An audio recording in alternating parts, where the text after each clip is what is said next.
శ్రీ గోదాదేవ్యై నమః. శ్రీకృష్ణ పరబ్రహ్మణే నమః. శ్రీ ஆண்டாள் திவ்ய திருவடிகளே சரணம்.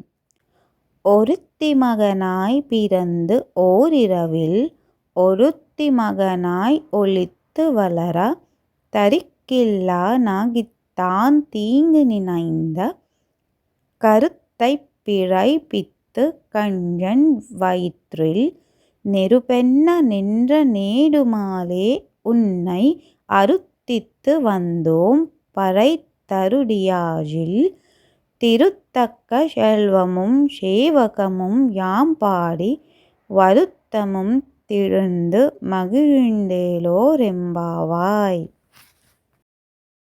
24వ పాసురమున గోపికలు మంగళాశాసనం చెబుతూ ఉండగా శ్రీకృష్ణ పరమాత్మ వారి ప్రేమకు వారి వాగ్వైభవమునకు మిక్కిలి సంతోషించి ఇలా అంటున్నారు. ఓ గోపికలారా, మీకు నాయందు జన్మసిద్ధముగా నుండు అపార ప్రేమచే నాకు మంగళం ఆకాంక్షించుతున్నారు.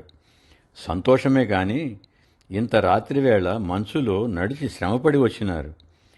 కేవలం మంగళాకాంక్షమే ఉన్నట్లు చెబుతున్నారు. కానీ దానికంటే వేరే ప్రయోజనం లేదా? ఉన్నతో చెప్పండి, తప్పక నెరవేరుస్తాను అని అన్నారు.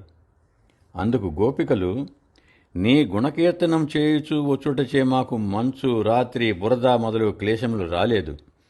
మాకు ప్రధాన ప్రయోజనము నీకు మంగళము పాడుటయే.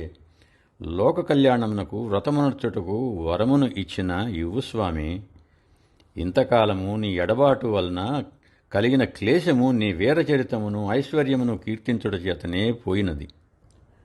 భగవదనుభవం పొందటం వల్ల ఏ విధంగా దుఃఖ నివృత్తి, ఆనందప్రాప్తి కలుగుతాయో ఆయనను పొందుటకు చేసే సాధనములో భగవన్నామమును కీర్తించు దశలో కూడా దుఃఖములు తొలగి ఆనందం కలుగును కదా. గోపికల ప్రేమ జ్ఞానముతో కూడినది, కేవలం వ్యామోహం కాదు. శ్రీకృష్ణుని పరతత్వమును తెలుసుకుని ఆయన మనకు సులభుడై అందుటకు వచ్చి దిగివచ్చి ఎన్ని కష్టములు, క్లేశములు అనుభవించినాడో కదా. ఆ స్వామి 4 అడుగులు నడిచి వచ్చిన మనలను చూసి శ్రమపడుతున్నాడని జాలిపడుతున్నాడే. మనకై అతను పడిన శ్రమతో పోలిస్తే మనం అతనిని పొందుటకు పడిన శ్రమ ఏపాటిది, ఎన్నవ వంతు అని వర్ణించుతున్నారు ఈ పాసురంలో. దుర్లభమైన పరతత్వమును ప్రేమించిన వారికి అందుబాటులో ఉండుటకు గాను శ్రీకృష్ణ రూపమున గోపికలకు ఏ విధంగా సాక్షాత్కరించాడో అర్చారూపమున మనకు కూడా గోచరించునని గోదాదేవి తన భావనా తీవ్రత, సాధనాబలముచే సాధించి మనకు నిరూపించినది. మంత్రార్థ మననము చేత ఆ రూపం మన హృదయమును సాక్షాత్కరించునని తెలిపినది. ప్రకృతిలో ఉంటూనే భగవత్ప్రాప్తి పొందగలమని తెలుసుకున్న గోపికలు ఈ పాసురమున శ్రీకృష్ణ పరమాత్మ జన్మ వృత్తాంతమును తెలుపుతున్నారు. ఈ పాసురములో స్వామివారి ఆశ్రిత వ్యామోహమును కీర్తించుతున్నది మన గోదాదేవి. తనను ఆశ్రయించిన వారిని విడువలేకుండుట శ్రీవారి దివ్య అనుగ్రహ లక్షణము. భగవంతుని తల్లులలో దేవకి కంటే యశోదాదేవి గొప్పది. శైశవము నుండి 16 సంవత్సరముల వరకు శ్రీకృష్ణుని బాలలీలారసమును అనుభవించిన అదృష్టవంతురాలు. విశ్వమంతటినీ శాసించిన పరమాత్మను శాసించిన తల్లి.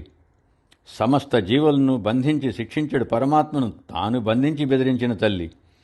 చేతికి కర్రనిచ్చి, చల్ది మూటనిచ్చి ఆవుల వెంట అడవికి వెళ్లమని నియమించగలిగిన తల్లి. భాగ్యశాలి.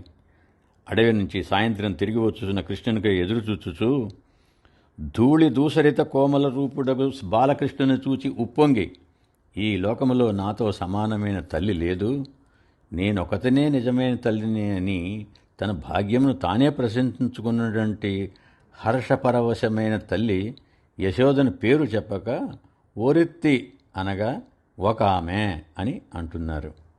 కృష్ణ పరమాత్మ గోపికల మాటలకు ఆనందించి, సరే మీ అభిప్రాయం తెలిసినది, కానీ ఈ రాత్రివేళ ఈ మంచులో తడిసి నడిచి చాలా శ్రమపడి వచ్చినారే అని నొచ్చుకొనెను. పాదేయం పుండరీక నామ సంకీర్తనామృతం. భగవన్మార్గమున ప్రయాణము చేయి సాధువునకు నామ సంకీర్తనమే బత్తెముగా ఉండును. లోకములోని వారందరూ లక్ష్మీదేవి పొందవలనని ఆశ్రయించుచుండగా శ్రీ మహాలక్ష్మియే నిన్ను పొందవలనని కోరుచుంటున్నది. శ్రియ శ్రీహి, నీవు లక్ష్మికే లక్ష్మివి. ఆమె కూడా కోరుకునే సంపత్తు గలవాడవు. అది మాకు ఎంతో ఆనందం కలిగించును కదా. దానిని కీర్తించుకుంటూ వచ్చించిమి.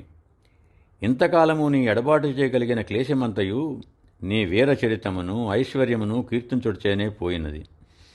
భగవానుని పొందుటకు సాధనా అనుష్ఠానము చేయుచున్నప్పుడు చాలా శ్రమలు కలుగును. ఆ శ్రమలు ఆనందంగా ఉండవలనని వాని నామ సంకీర్తనమే సాధనం అని గోపికలు ఈ పాశ్రములో వివరించిరి. జయ శ్రీమన్నారాయణ.